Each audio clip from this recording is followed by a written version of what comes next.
Another loss for Chelsea. It leaves them in the bottom half. So how do they fix it? Well, Pochettino has suggested they should be looking at the January transfer window, despite having spent over £1 billion already under the new owners. After 5 months or the first half of the season, we need to check, and that is the reality. If we are not aggressive enough, maybe we need to, to do something, some movement. That is a thing to analyze with the sporting director, with the owner, and see what we can do to change this dynamic and to improve in the second part of the season. What do you make of that? Go and spend the cash, says Pochettino. It's easy to throw the billion at Chelsea, but they have shifted out a lot of players and brought a lot of money in for the players they've shifted out. I think maybe the criticism is not... I mean, let's get real here. $1 billion is still an obscene amount of money. We've got to say that. But it's the players they brought in, I think, which is the criticism here, and spend all that money and not have a guaranteed 25-goal-a-season number 9 in your squad. Seems to be a huge overlook there, doesn't it? Yeah, 100% it did. The big thing for me is, I mean, how many people are in this building now? Probably over 1,000 people, and we'll all have a different opinion on players, on systems, on what we think's right for a football club. And Pochettino has come into this Chelsea team, and he probably looks at a lot of those players and has said, they're not for my system. They don't suit how I want to play. He's not going to turn the Chelsea job down because of that. He's not going to turn it down and go, well, I can't work with those players. He's probably gone in and thought, well, I'll try and work whatever I can. But at some point, I want what I want, and I'm going to want my players. And I think that's got to the point now where he's saying, listen, I've tried with these players. It's not quite working, so we're going to have to do a little bit more business in the transfer window, whether that's January or the summer, where we need to shift out the players who I don't think have got the right mentality or the right style of play for how I want to play football. But let me be the one who goes out and buys these players, not you, who, without being disrespectful, doesn't know how or what type of players. What Pochettino, I'm sure, ideally would do is go in with a list of 5 players for strikers, 5 players for midfield, 5 players for defenders, and he'll have a top 2 on each one. If you get either of them, I'll be absolutely delighted. Moving down the list, obviously you're not as happy, but that's your list, not someone else's list who's coming in going, yeah, I've just bought this player for you, what can you do with him? That's not the way it should work in football. People work in systems and in teams, and that's what you've got to find. I think he desperately wants a striker. You can see that, and no wonder, because they create opportunities, but they do not finish, and that's what you've got to do in the Premier League. It doesn't matter how much of the football you've got to be clinical at the end of the day. Yeah.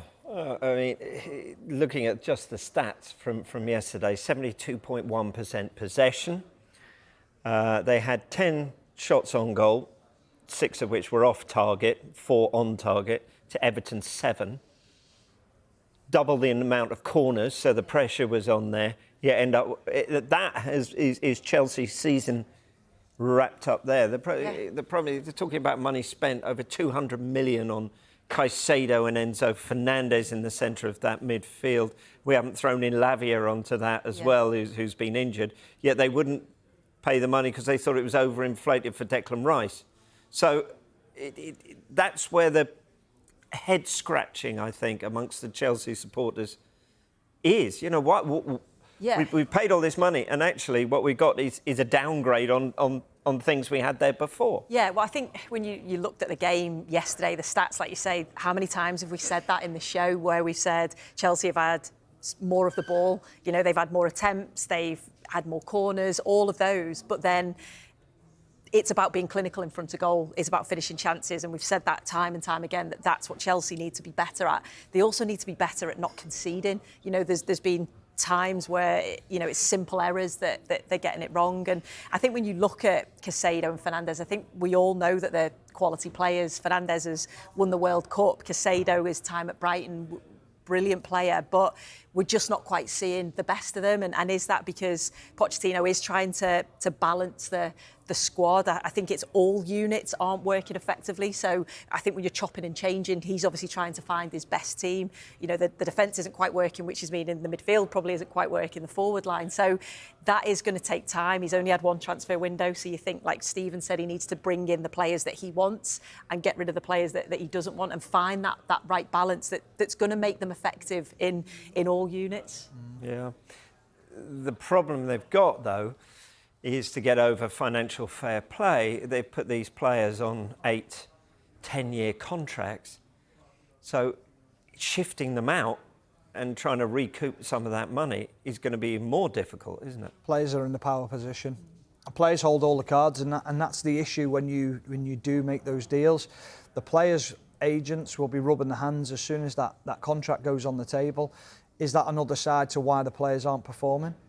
Far too comfortable, not having to play for much, not knowing that they do hold all the cards. So if they do want to leave, they're in a position to ask for ridiculous money from the clubs to get rid of them. Whether they've got triggers within the contract that allow them to only pay a certain amount of money within the contract, we don't know, but I wouldn't have thought so, because I don't think the players would have particularly been too keen to sign deals like that.